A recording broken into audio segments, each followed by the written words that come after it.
In the last episode of Universe Mode, I said we were gonna go a full week. Can you guess what we're doing? That's right, bitch! We're going a full week. So let's get it done with Matt Hardy versus Dolph Ziggler. Already off to a bad start as it flickered on the first press of the A. You gotta be fucking kidding me. Okay, hold on. Crisis averted. We welcome you back to Monday Night Raw and Matthew Hardy. The following contest, And now it will never happen again. Has had quite the star-spangled action. Not really. If I had to say anything, it would be that he hasn't done jack shit. And then there's his opponent, former Intercontinental Champion, former United States contender, Dolph Ziggler. We haven't seen him since that US title match, to my knowledge. I don't know. A week feels like 3. I've just been busy in my life, and by that I mean this Universe Mode doesn't get enough action. We'll talk about that at the end of the video. By the way, this is the 1000. That comes later. This game is having some technical difficulties. Hold on. We might have to change some graphic settings here in a minute. This is the 100th subscriber special. 100 subs... Can I just speak? This is the 100 sub special, and I feel like this game is not gonna make it. This game is not gonna make it today. I need to stop being fucking correct. I don't know what went wrong, but maybe my hardware needs to be updated. That's a good question to ask me. Do I need to update my graphics? No. How do I only get 30 FPS in DaVinci Resolve, but I get 400 in Premiere? Excuse me? Also, I didn't know that they tracked FPS on your fucking programs. I didn't think we would get to 100 subscribers, and this video has been delayed because of several changes that I made on the channel after 100 subs. After the best of video did best of things and didn't do that well because I don't know how many subs watched me for me and watched me for the content. I think that's a problem with every YouTuber, is that they're like, well, I want people to watch me for me, but they're gonna just watch me for the content that I make. How do you get both? And the answer is just time. Like, really all you have to do is just wait, and eventually people will find you. Like, you can put yourself out there as much as you want, but if you're putting yourself out there with only a specific audience, you will eventually have to branch out in order to find new people. It's why whenever people branch out from their original content and then people get mad at them, I'm like, why? They're doing something good for their channel and good for you, because when you be watching the people for them, not the content that they make. If you're just watching a TFTuber because they make content on TF2, their niche is either so existent that it's not worth talking about, or you just watch people for gameplay. Which in this case, okay, fine. Disingenuous, but fine. I accidentally put Matt in the sleeper hold. It's fine. I've spent this entire match not commentating and instead talking about how a sub special is. Yes, it means the whole match is going in the video though. Hey, Dolph Ziggler wins by submission. Oh my god. Yeah, I might change the way that this thing compiles, because I think the way that it's compiling the shaders is a bit buggy right now. Nothing changed there. Dolph is now above the Straight Edge Society, and I presume that Matt went below Kane and John Morrison, which is fine by me. I think I just realized what I forgot to do again. Let me hear it, ladies and gentlemen. Say it with me. the following six-man tag team match is scheduled for one I can't believe that I did that twice in a row just because I wanted to fix shit. I have had 11 minutes of content, and I have only done one match. This is just like the seed way. We're gonna be here for 2 hours. Stop being fucking correct. We welcome you back to Monday Night Raw, and this time we have a white guy. He's wearing white, at least. MVP is coming out here tonight to crash the game. Yeah, I knew that was a bad idea. Me. We welcome you back to Monday Night Raw, and MVP is back on the scene. He's been having some problems with John Cena, and John Cena has finally agreed to take him on. Not one-on-one, though. 6-man tag. MVP has countered this by bringing in Mark Henry and a special third guest to take down John Cena. John Cena's partners are entirely unknown, but we have some clues as to who could possibly be in the list. Cody Rhodes, obviously, is one of them. He's been helping John Cena for months at this point. Not having him be in this match would be kind of a disgrace. And then, if I had to guess, I don't really know who John Cena's third. It could be anybody. But his tag team partner that we do know about is Mark Henry. I might be going insane, but then, okay. I am just going insane. That wasn't wasn't real. Regardless, Mark Henry has been going on for a while about how he wants to crush Cena's head, and I think tonight he might just do that. He's still wearing blue though, and it kind of makes me mad because he has white on there, so why isn't he wearing white? Oh my! The former WWE Champion Rey Mysterio is the third man. I didn't think Rey would be down for the job. I mean, was that... What?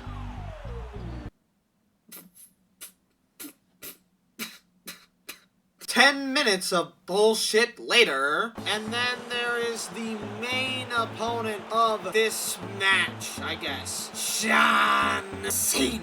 The main phrase of the man is never give up, and by golly, I should really take that advice right now. Salute indeed, motherfucker. However, I think that's taken on a new meaning nowadays in terms of his career, considering that nobody likes him anymore, and that his whole never give up thing is by undercutting all your friends. I'm not sure if we like this guy anymore. The Miz? Do like the design on those knee pads, though. Don't know why this is a one-time thing, and it's contrasting with the blue, but like, hey, those are some good-ass knee pads. He's even getting claps for it. And then the Chavo fucking...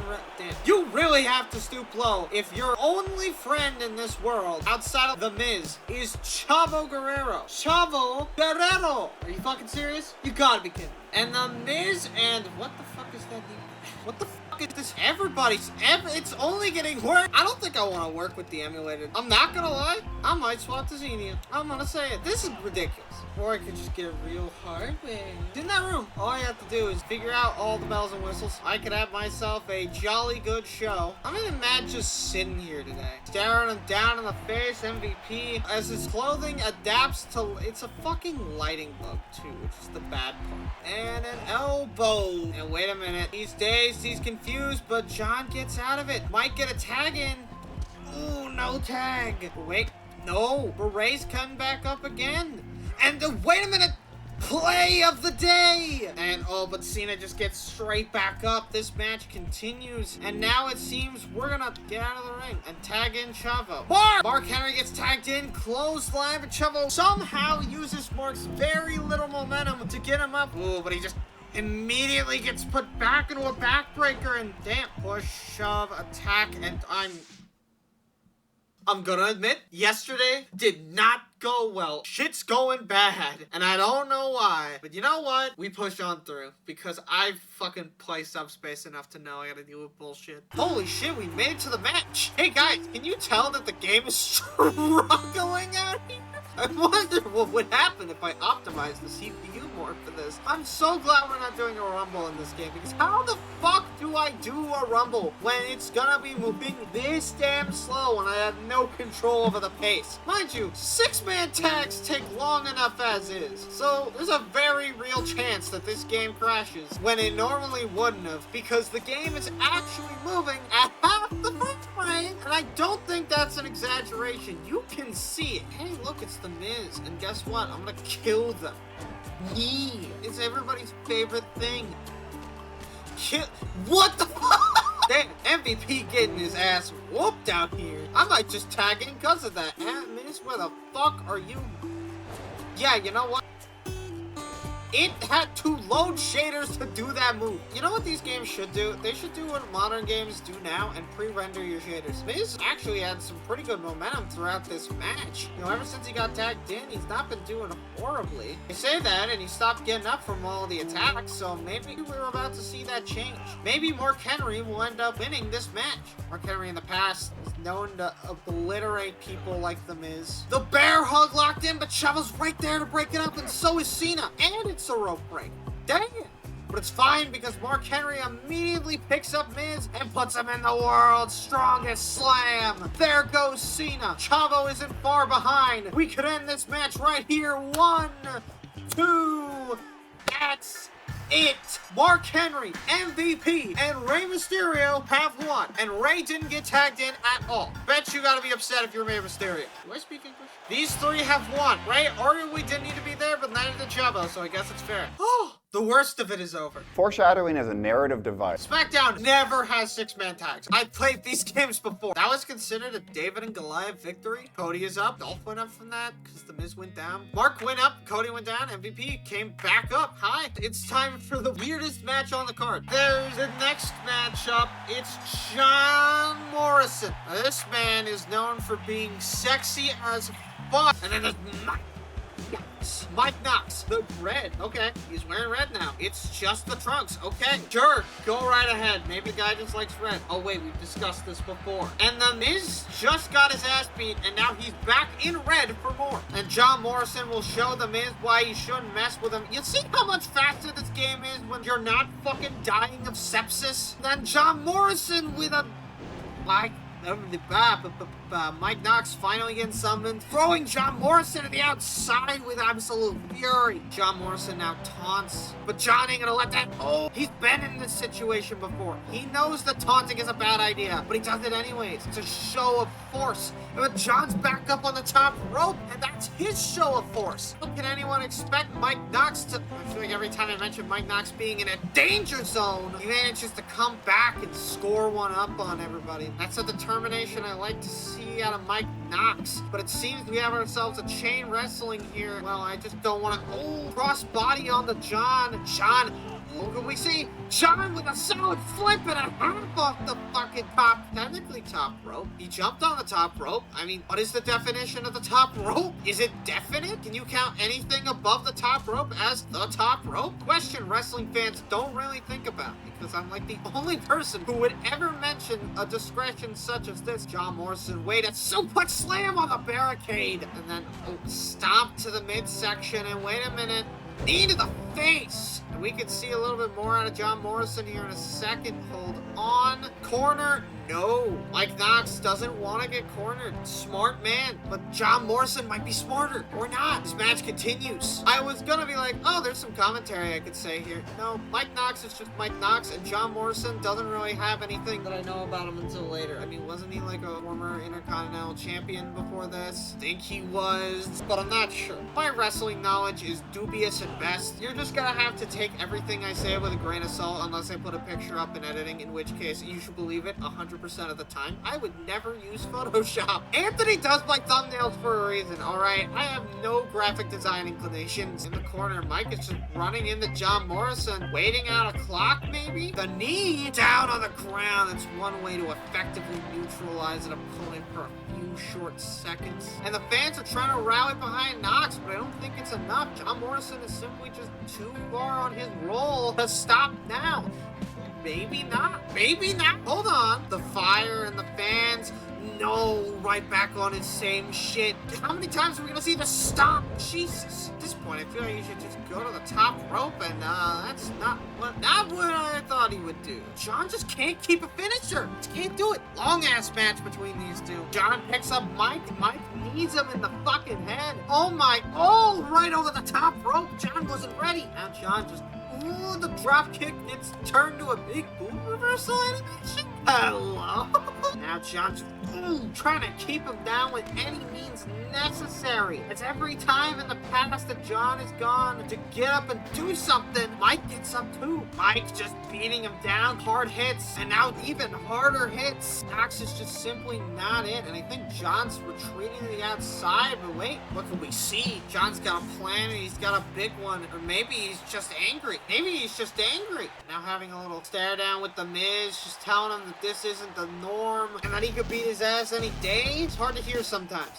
Sometimes, I mean every time. I feel like I've made so many audio mistakes before that it is common practice for me to get something wrong. Then again, who cares? Life is all about mistakes. Make as many as you want, kids. Unless it gets you fired. Then don't. And then John corner. No. He throws him into the other corner. Bumps ref. Kicks to the midsection again. Throwing him down in the forward legs in the ropes. What the hell is that? And this match is over. Count it, ref. 1 and 2 and 3. John Morrison has won and has proven The Miz wrong. Now, Miz, go attack him. That's not The Miz. That's Drew McIntyre. Is he still mad about the triple threat match? You won the title. He won the title.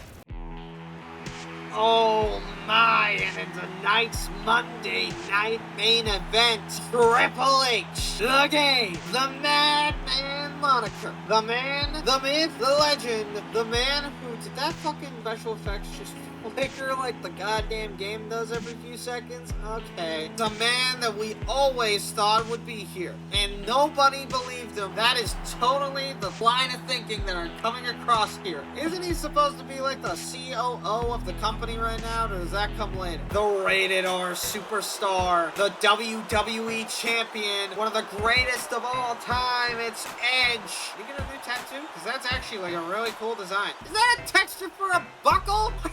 He have a different fucking skin tone? Why is his right arm in a different quadrant of the world? And Triple H immediately guns for the knee, as everyone is confused by the fact that Edge has some sort of weird ass arm on. I don't know why, but he's got like a fucking chain on there somewhere, and it has no straps and it buckles to nothing. This is what happens when you give a WWE champion wardrobe freedom. He does stupid bullshit. DDT by the Game. We get 1000% see Edge lose here right before Extreme Rules, which would definitely hurt his chances of keeping the title. Could Edge be another one champ wonder? Knee, fall by knee, the double knee extravaganza. Now that I think about it, we talk so much about knees, but whenever an elbow drop hits, we don't give it the time of day. Maybe it's because more people pad up their elbows than their knees. I don't know. Triple H going for another DDT, but Edge stops it and it's a Russian leg sweep instead. I do note that I need to get more variety than just red. I just wanted to make all the attires aesthetically pleasing for the first month, because it was when most people got their attires and shit, all that good stuff. So I didn't want to mess it up. An attire could mean the world. If somebody sees that you have bad attire taste, they're gonna fuck you up. And sure, not everybody likes the color red. I think everyone agrees that it's at least pleasing to look at. Like, it's not the worst thing in the world.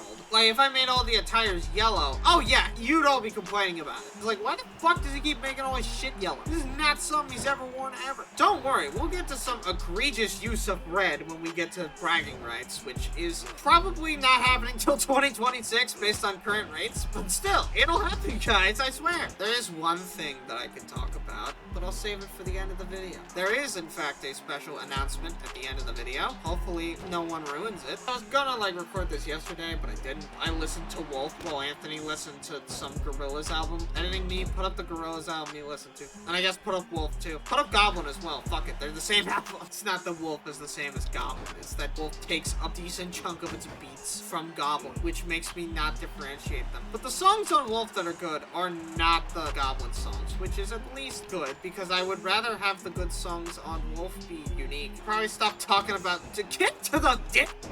Oh, Bleeding Edge. I could have said Cutting Edge, and that would have been a really good pun. No, okay, he's dead. Goddamn, he's dead. Okay, got it. I understand. He just landed on him, too. He's dead. Stay with me, kids. Oh, no. And Triple H is only making the bleeding on Edge worse, just by cutting him open and then immediately leaving him to the damn dogs. And what a maneuver, just putting him on his ass like that. God damn it. All that started playing was the Eminem song. Chat, am I addicted? Triple H going for the pedigree, but wait, with a Samoan drop. Okay, Edge caught off guard. Triple H went for the knee, didn't fully connect, but it's fine, and he just keeps going after his head. He's been focusing the head the whole time. Has this been Triple H's game plan? Because if so, good job, man. I didn't know people could come into this with game plans. Usually people just go for the quick win, They hit a bunch of moves, then they hit their sig, then they hit their finish. But it seems that tonight people are willing to be successful without using the formula that's tried and true. Maybe not. Maybe not. Definitely not. I think Trips just failed. Okay, kick to the midsection once again. This could be another Samoan drop. It's another Samoan drop! I'm a prediction master. And by that I mean I played this game so much that I can actually tell. That's slower. That means it's probably a real pedigree. Or the flip over. Either works. They all have slightly different timings. And stomps to the midsection of Trips, just getting the blood soaked in his shoe all over the game. And Edge finally getting the upper hand in this match. And Edge just found, come on, get me. Because this is the only opportunity that Triple H is going to have for a while to fight Edge. Because I don't think he's the #1 contender, is he? Last I checked, the man that was going to face Edge at Extreme Rules was Sheamus, since he attacked him at the end of Backlash. But of course, plans always change. and Sheamus probably has to fight for his opportunity. Well, no, today was the last episode for the month, so that means that Sheamus literally couldn't have fought because he's not been on the card. Where the fuck was the Edge-Sheamus rivalry plotline? Give me back my plotline, girl! We had a good thing. Come on! I'm gonna call this game a girl. I mean, it is a bit. But that's more of the program. It's like it's getting whispered into by its sister that's like, she's not into you. You know the girl that always is like, she's not into you. Fuck off whenever you're trying to fuck a girl? Yeah, it's that bitch. That's RPCX3. These two have been fighting really hard. Triple H hits another spine buster, and he could very well finally hit the pedigree. It's a flip over. It's a Samoan. Game better stop playing with me. Yes, the camera angle, the woes, the prayers, it's the pedigree, and then I gotta drag him. Hopefully, if you get up, I will kick you in the dick. Okay, thank you. That's a 1, that's a 2, that's a 3. I was actually going for 30 minutes off of 3 matches. That means that each match has been 10 minutes. Triple H has won, and Shawn couldn't be prouder. The man might go on to main event Extreme Rules or a future pay-per-view. I mean, the Bash is coming up next month, so who knows? Maybe he'll main event that. It is Triple H. Oh, okay, never mind. Sheamus is only number 6. Okay, damn. Cool. Not as cool. Not again. Okay, let's start small. Let's worry about David Otunga versus Jake the Snake Roberts. We welcome you live to Superstars, and David Otunga, the de facto Nexus man, is finally getting a shot at one of the men that has been making his life a living hell for the past month and a half. That's right, I'm talking about Jake the Snake Roberts, the man that main evented both Superstars and had a match on SmackDown in the main event. He won a Battle Royal last week. He faced Zack Ryder on SmackDown the week after. He did lose, to my knowledge. Again, shit feels like a while. But David hasn't gone anywhere. And David wants to prove that he can be on SmackDown and that he can be his own man. So tonight, he's gonna fight Jake, and he's determined to win. Nothing could stop David Otunga from winning now. Not even his own mother could stop him. And then there's his opponent, Jake the Snake, the man that got involved by not letting him win. Why the fuck is it always the checkered pattern? Coming down to the ring with his famous snake. There's a lot of snake in the sense. Take a shot every time I say snake. You'll be dead by the middle of the video. I hope to God that we're not in the middle of the video. David Otunga's immediately going to town on Jake the Snake in a way I thought we would never see out of him. David Otunga taking advantage of the situation. The fans don't seem too intrigued by David Otunga versus Jake the Snake at the moment, but it is just the beginning of tonight. Am I overhyping the storyline? I actually have no fucking idea. I could be. For all you know, you can't care less. But I don't know. I'm just trying to tell my own stories here, and one of the best ways is David Otunga being the ultimate underdog, I guess. Never the intention I had. Also, damn, even in slow... Damn, Jake the Whoa. David Otunga puts a stop to his escapades after a few too many strikes. Hold on, we gotta talk about some for a second. You know what I heard about 2K25? They're bringing back chain wrestling. You know, the feature that nobody wanted except for like role players, I guess. Those that wanted to create accurate matches and stuff, and maybe like Murphs. That's it. Like, that's the only people that would want it back. They're also adding back promos, and it's like, who fucking told you to do that? Everyone had said, if you can't voice act the promos, don't do the promos. And they can't voice act the promos. So they... And then there's the island, which has been intentionally cryptic, unless I'm missing something. I mean, I'm still gonna buy the game because I have extensive plans for that game. It's not gonna take over the Ultimate Universe mode or anything, God no, but it will become a secondary series at some point, hopefully, because I do have a plan. David Otunga and Jack have been fighting for a while. Is that like today's gimmick? Is just long-ass matches? Because the first match was pretty damn quick, and then everything, the elbow, and then everything after that was just kind of like, let's not go over 10 minutes, guys. It's literally 40. God damn it. Okay, I get it. I understand. But this match is... I haven't been paying attention because I wanted to talk about 2K25. The game that makes this game like 15 years old. You know what? Editing these, speed up to the point where I get my signature. David Otunga, wait a minute. This is a card we've never seen before. Elbow drop from David Otunga. And this could be the part where we need the back, not even the back of the, okay, never mind. We got the knee going up straight here. And it's just an unavoidable loop knee to take down, reversal the knee, back to knee. busted open Jake the Snake Roberts. David Otunga is just, whoa, belly to belly. This could be it. Wait a minute. We may be seeing the verdict. David hasn't hit that since he hit the rock with it on the concrete like a month ago. One, that's a two, that's a three. David Otunga wins. Cowabunga! David Otunga has finally beat one of his foes. Surely this won't come back to bite him at all, right? And the United Kingdom is back after him already! He just got done with one of them! What the fuck? Today is just action-packed. This is a universe mode video for the ages. And now, is this a match I can skip? I'll skip it if nothing happens. You know what that means? If I'm planning on skipping it, I don't gotta do the intros. I am not solid in my head. I'm laughing out loud. I've got the attack by Michelle McCool. Damn, okay, we're just gonna make it quick, huh? Also, Bree's pants are not correctly lit, but it's fine because nobody gives a shit about Brie Bella.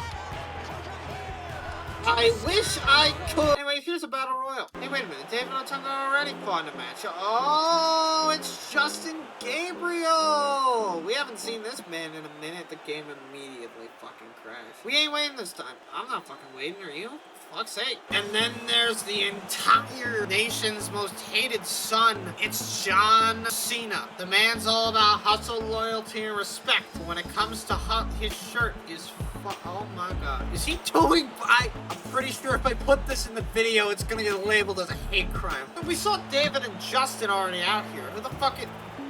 Oh, it's you, the United Kingdom's very own Wade Barrett. The man who keeps fucking with David Otunga. The man who stutters my game. It's you. You're the cause of all my problems. And then there's all of their opponents. The man they're gonna have to worry about the most. The man, the ledge, the Undertaker. This man has been pulling up for decades, centuries, and millennia to take the dead people's soul. Never mind, it's another one of his fucking druids. Wearing white, of course, to stand out, except instead of standing out, it makes him look fucking stupid. And then there's the real person they gotta worry about, Shelton Benjamin, the gold standard. The man with the best attire in the game that isn't red. Because not all good attires have to be red. Remember, kids, use color in all of your attires, especially variety. Don't be afraid to wear more than just white or black, because those are boring colors, and like 60% of everything is one of those, so make sure to stand out. Mike Knox. Okay, well, speak of the devil, he's wearing black and red. I guess I didn't make a good point then, because he didn't even take my advice. And Wade Bell, the two biggest stars. I guess John Cena's right there. I'm immediately going after Justin Gabriel. What the hell? We did not expect this. I guess Wade will just go after anybody and everybody, trying to get him out early, and he could very well get Druid out just with this. Wait a minute, Wade? Oh, but an elbow. Another one in the corner. I haven't done this before. And he gets him up. Shelton's trying to get Knox out, and he could as well. We get a corner of both cams, but Justin doesn't get it. Mike Knox is out. John Cena's got Wade in the thing. Justin Gabriel's avoiding elimination like a fucking hermit. Gets into the corner as well. What? But Cena hits the elbow. He could very well be eliminated right here. Ooh, no punch section. Big boot onto the ropes, and here we go. Cena could be eliminated from this. It could very well happen. Don't say it can't. And Wade Barrett eliminates John Cena. And Wade now going after Shelton Benjamin, saving Justin Gabriel's ass and helping Justin with everything. Wade just cannot get his eyes off Justin. But when he finally does, he's helping Shelton Benjamin get the Druid out to success. Now immediately trying to betray Shelton. Clearly these two's alliance has stand the test of time or not. Justin's got this on his own, thanks. And now Wade immediately sets up for a pickup. Justin doesn't want anything to do with him, but he's just ignoring it for the time being. And these two are actually helping each other. The Nexus might still be a thing. Shelton Benjamin is out, but Wade immediately knees Justin in the gut, but he's still fighting like he's always fought. Big boot again, and Justin might just be out of here. It was a ploy all along. Wade Barrett was never gonna help Justin Gabriel. It was all part of his master plan to win the Rumble. Wade Barrett wins. Never trust Wade Barrett. Not if you're Justin Gabriel, not if you're David Otunga, not if you're Sheamus, not if you're Drew, not if you're Regal. Nobody can trust this man because he will always, in the end, work for himself. And with an hour 30 already on the clock, we have 4 matches left to go. 2 of them are #1 contenders, and 1 of them is a ladder match with Nice. That split up Matt Hardy and Justin Gabriel's tag team, and they never teamed once. I guess I don't need to have them in the tag sheet then. Anyways, here's Primo versus Zach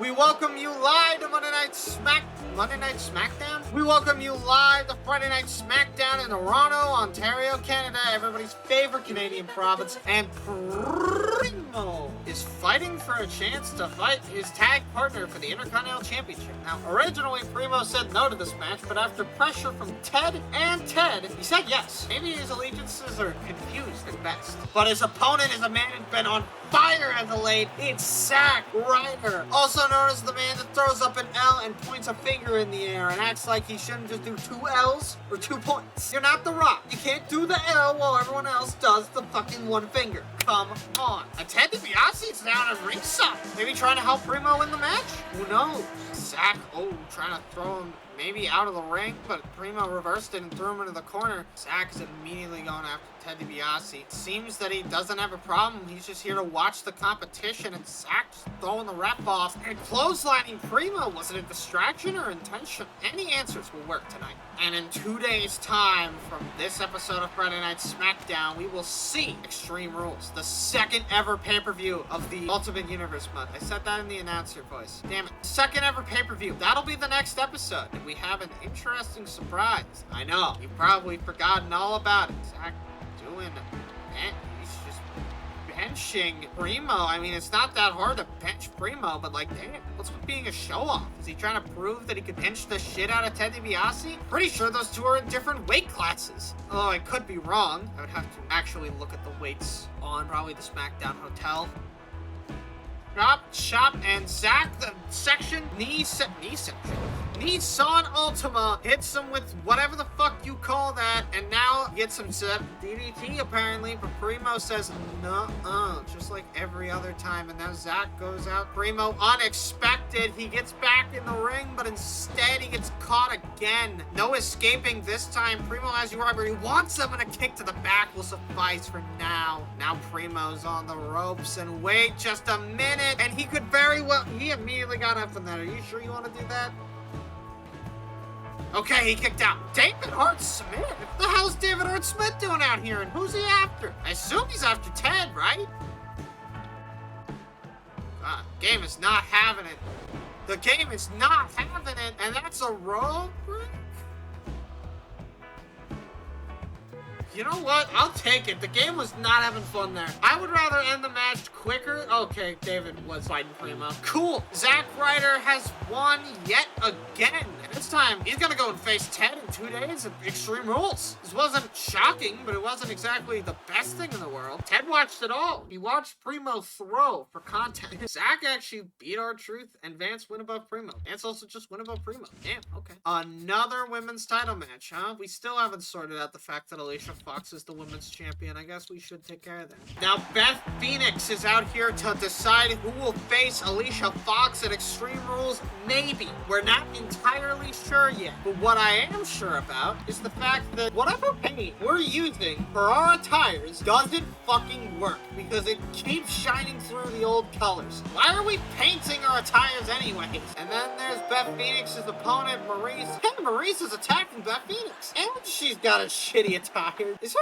finger yellow? Maryse, Beth just shoves and okay, trying to bully Maryse, but Maryse isn't having it tonight. She wants to face Alicia Fox and beat her for the women's championship, the only prize that she could ever win. She's so close yet so far. This is probably the first time she's been #1 contender ever, and she's gonna do anything to stop it, including a German suplex to the toughest woman on the roster. Hell, brother, you go, girl. Okay, go a little less hard, please. And now Beth just picks her up, slams her down. She ain't having it either. Maryse could very well pull off some shenanigans tonight. That's about her character at this time. I don't know. Based on her fucking entrance, I assume she was just promiscuous, like all other women during this era were, basically, except for like Beth and Natalya. Beth and Natalya, real wrestlers in a sea of fake gimmicks. And Gail Kim. Gail Kim is technically there. She just never got a chance to shine like Beth and Natalya. I'm sure they had real character. I mean, otherwise Eve wouldn't have shown back up.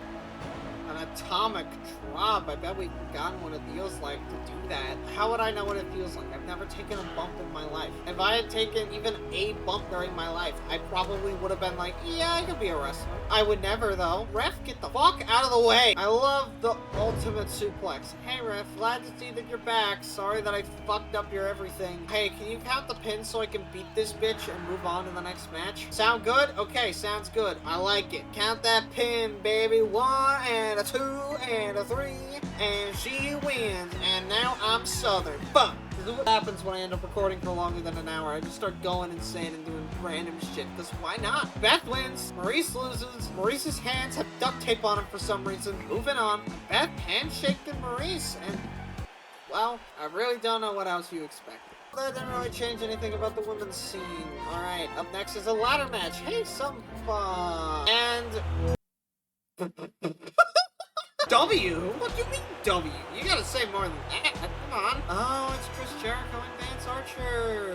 Yeah, the guys that still don't have a tag. Should they have a tag name? I swear somebody made a comment about it and I just forgot to do it because I didn't make a fucking wrestling video. So the answer is yeah, they actually do have a name. My bad. Next video, I promise, these two will have a name, even if it's bad. And then we have a new team on the block starring this man, Evan Bourne. Man of many talents and with one of the greatest attires I've seen. Red and yellow work really well together. Like, really well. And then there's his tag team partner, sponsored by the government of Germany, Kofi Kingston.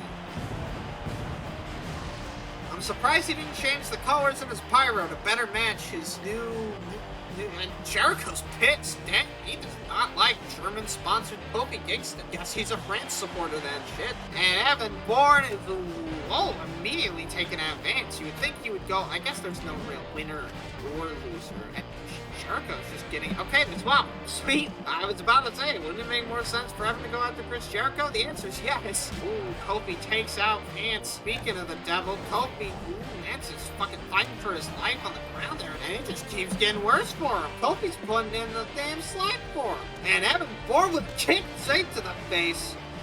Ooh, now they swapped again. Evan wants to dish out punishment to Vance. Chris and Vance, they're getting their faces handed to them like they've never have before. Low blow by Vance Archer. Tide turner? Or just being a bitch. And right on the spotlight, moonsault, and we could see some big, or not, or yes, the big pop-up, but now he has to get back into position for the world-famous Shooting Star Press. Oh. Kick to the midsection, kick to the face, and a double enziguri. Damn it, he's gotta stay down before they can go get the briefcase. Oh wait, speaking of staying down, Chris climbs the ladder with Kofi. Vance is in a proverbial spot. And then Evan just pushing Chris off the ladder onto the outside. Jesus Christ. And now hitting Vance with the ladder, but Vance grabs the ladder right back. And Kofi just taunts at the worst possible time. And wait just a second. On the ladder, maybe? No, the ladder stands upright just long enough. Now Evan trying to get Vance down. It's getting bad out here. He's grabbing it. Kofi might not be able to hang with Jericho. Jericho pushes Evan down, but it's not into anything but the top rope. Oh, wait. Wait. Evan pushes Jericho back down in almost the exact same spot that he did to him, and he got hit twice. Damn. One just wasn't enough for you, baby ass. You had to go and grab a second one up. Now Kofi has a second ladder. This could very well mean that Evan's pitch perfect ladder placement is dead. It's fine because Evan is holding off the entire army at this point just to get Kofi the support that he needs. He's grabbing a third ladder, and Vance is climbing the ladder, right? The already standing ladder. Jesus, trying to take. Okay, Vance landed on the ladder and hurt his leg. Oh, Vance hit Jericho, landed on the ladder. Oh, face first. Now there's a very real chance that Evan goes up and hits. Kofi hits a thingy. Vance is getting up. Vance, Kofi. He's just going after Chris. pulls him to the outside. Vance pushes down the ladder, and Evan doesn't go to the outside, which is really shocking. Oh, God. Kofi's just getting hit left, right, and center. Evan saving Kofi. These two work very well as a unit. But Vince! And Evan just decides to leave it. Shooting star from the standard. Evan is just getting the ladder out of the ring. There's no need for it in there, he says. And then a shooting star press again. Maybe one of these times he'll do it off the ladder. And all the fans around the world and just in Toronto are chanting Jericho sucks. He riled him awake. But Evan immediately gets back to what's right, which is kicking him in his stupid face. Oh, and they're just bullying him. Oh, right on the ladder. That is a shooting star if I had ever seen one. And wait just a damn minute. Evan's going up, but he's not going for the briefcase. That's a shooting star press up the ladder. Oh, right on the ladder, though. Chris Jericho immediately gets back up and kicks him in the back. How the hell is this man standing at all? How is he standing? Kick to the fucking face. Oh, my God. What the hell is he doing? Man, that's one way to get somebody on their back. Except, okay, he's just doing shit now. What the fuck?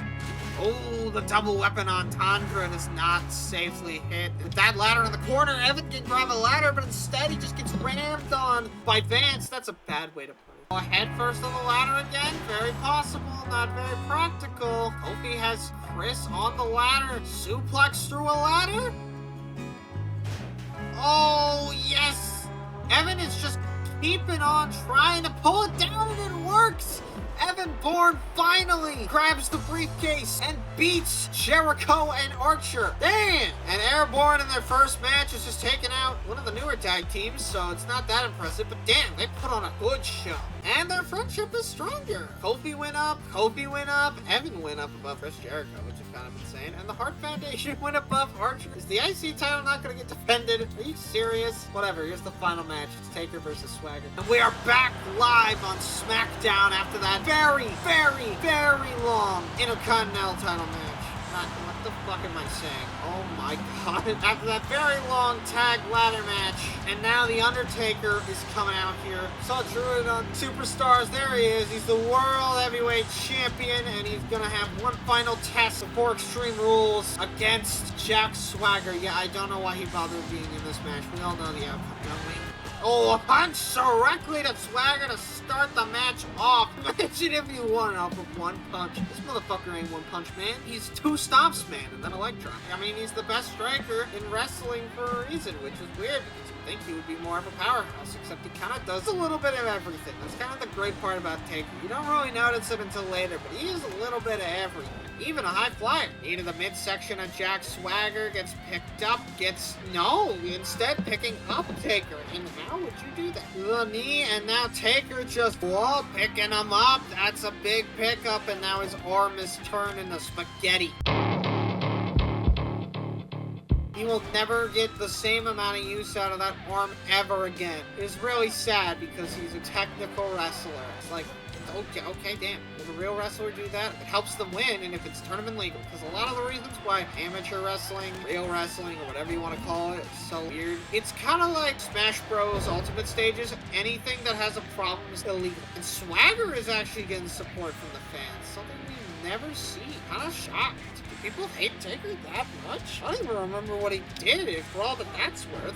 Look, this recording session's been going on for an hour 30. My brain is fried like fucking french fries, hash browns, Uncle Dale from the fucking family reunion, John Cena's grandpa, shit like that. Whatever comes to my mind is whatever I say. Whatever fuck-ups I make are real fuck-ups. I don't fuck up for the sake of camera. I fuck up for the sake of me, which would technically be for the camera. I'm not helping anything. And Swagger, once again, getting support from the WWE Ultimate Universe. See, that just sounds forced. And it is. You need to know exactly what series you're watching. Or you're gonna be like, man, what am I watching again? No, it's the Ultimate Universe mode, bro. How could you forget?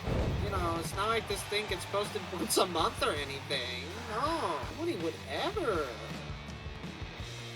That's it, by the way. The match is over. Taker wins. That's about it. I don't really know what else to say. But I do! And it's actually two things now. Number one, there will be another episode of Universe Mode. And then after that episode, Universe Mode will now get 2 videos a cycle, which means double the Universe Mode output, and hopefully we'll catch up a little bit more with real life. Secondly, there is a new series coming very soon to the channel, and I think you'll enjoy. I won't reveal what it is yet, but you'll find out pretty quickly what it is when you see it. it. See you next time.